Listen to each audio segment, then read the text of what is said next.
Okay, so the question has been asked, and it's a question that has been around since probably a good number of years that humanity has been on the earth.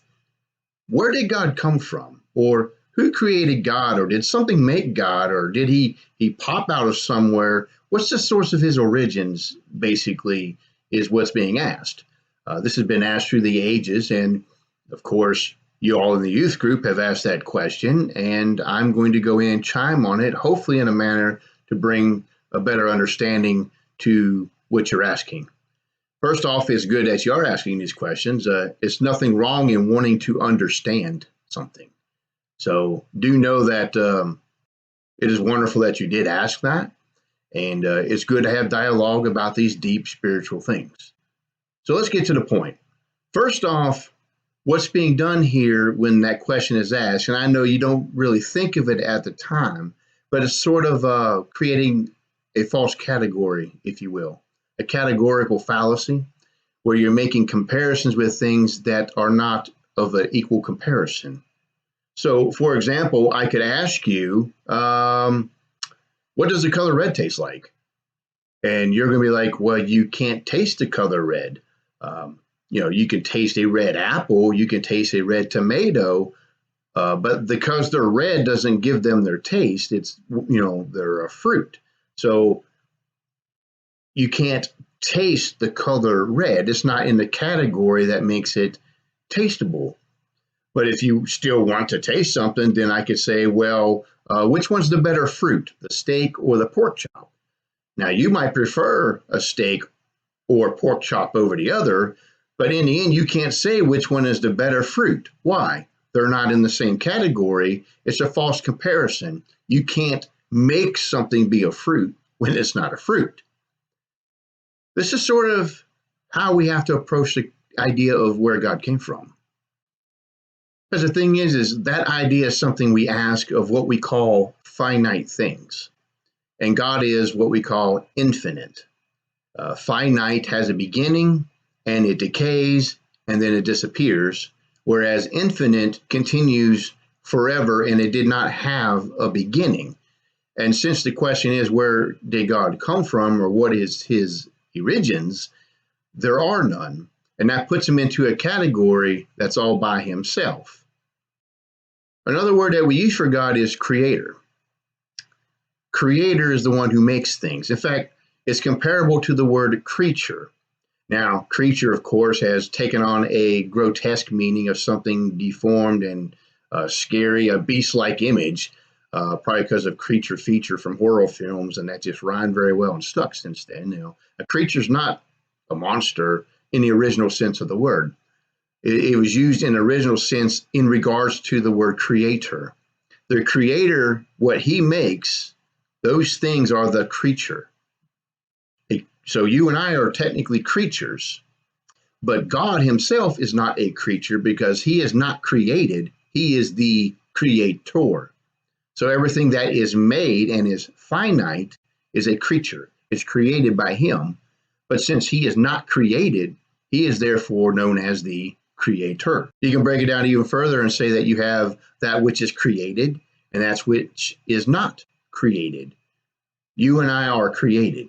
This world is created, but God himself is not created. Nothing made him. And I know that seems like maybe a strange answer to receive by this. Let's look at some things. In the natural order of things, we naturally look at everything and realize something causes something, and there's always a beginning and there's always an end of certain things. We know that we came from our parents. They came from their parents, and this continues on back on through the ages. So you can say, well, where did you come from? You say, well, my parents, I came from them. And then they came from theirs, and they came from theirs, and so on. This starts a sequence of cause and effects of events that happen of, you can say, where something came from, right? This is a natural way of looking at things. So naturally, we think about God and say, well, where did he come from? And we understand this quite well by observing our surroundings. Let's look at this, for example. All right, we have at the tail end of something, let's say we have block number one, but then we're like, well, where did block number one come from? Well, it came from block number two. But then we look at block number two and we ask the question, well, where did block number two come from? Well, it came from block number three. And then when we get to block number three, we can ask, well, where did block number three come from? And so on. Now, this sequence can continue and keep on going, and this can add up, and we can just keep going back forever and ever and ever, all through the ages. It's sort of like the old expression, maybe you've heard it, it's which came first, the chicken or the egg? So if you say the egg came first, then you ask the question, well, what chicken laid it if the egg came first? But then if you say the chicken came first, then you would ask, well, how was it hatched? And this is really illustrates the whole problem of trying to solve existence with not having something eternal. But if we think about eternity, if you were to keep going back forever and ever and something always and this went back as far as it could go, that in itself is a concept of eternity.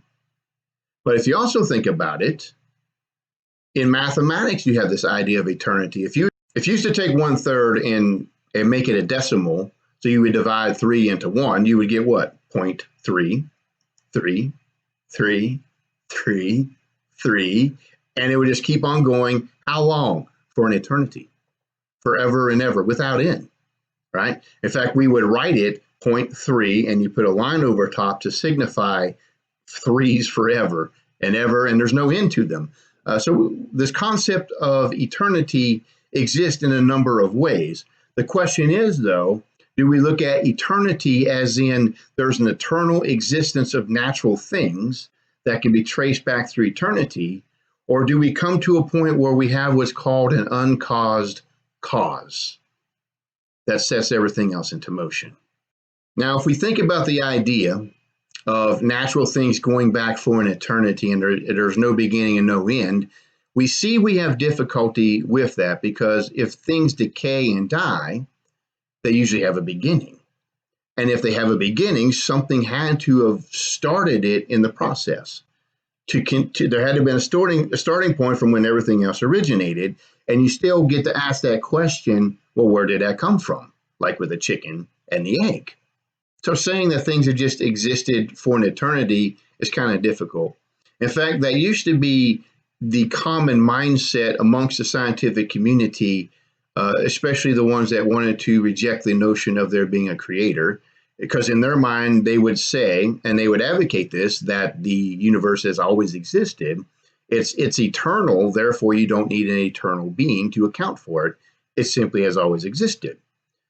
But that idea has faded in the past few decades with the discovery of radiation echo and other scientific discoveries where pretty much the scientific community is now on board and stating everything goes backward to some kind of event in time. Now, at that event is where you're going to have the debates about what caused what and what came from, but it knows everything goes backward to a starting point of some kind, a singularity, perhaps you might have heard it called. But the question is, at that point, what happened? Because if you naturalistically say there was these gases, there was this material, these rocks, you still get to ask the question, where did that come from, right? It's not a satisfactory answer to the perpetual problem of eternity. But at some point, you come to what's caused an uncaused cause. You have to come back to a point where there is something that started everything and nothing started it. It caused all things to be, but it was uncaused in itself. And that uncaused being is from eternity. It is infinite. And we call that person God, the creator. So no one created God. It's by necessity that he can't be created. For everything to be as it is. Having God the creator sets everything else into motion and allows everything to be accounted for all the way back, tracing where did this come from, where did this come from. Eventually, you have to stop somewhere to be the beginning. And we understand that when it says in the beginning, God created the heavens and the earth. Before everything that exists, he was. God existed.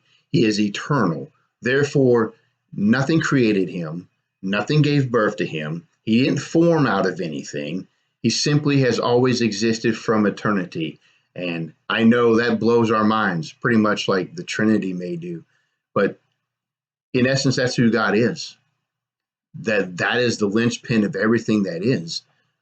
We can't understand it fully because we're finite. We know what it is to live and perish, and we know what it is to be created and to have cause and effect work upon us on a linear timeline. But God is not subject to those things. We can't comprehend fully who God is in the absolute depths of him because there's no one like him, because he's God. So in short, where did God come from? What's the source of his origins? How was he created, or was he made? Was he born? How's this thing? The answer is none of those. He was not made, not created, not formed. There was never a time that he never existed. He always has existed. God is eternal. He is infinite.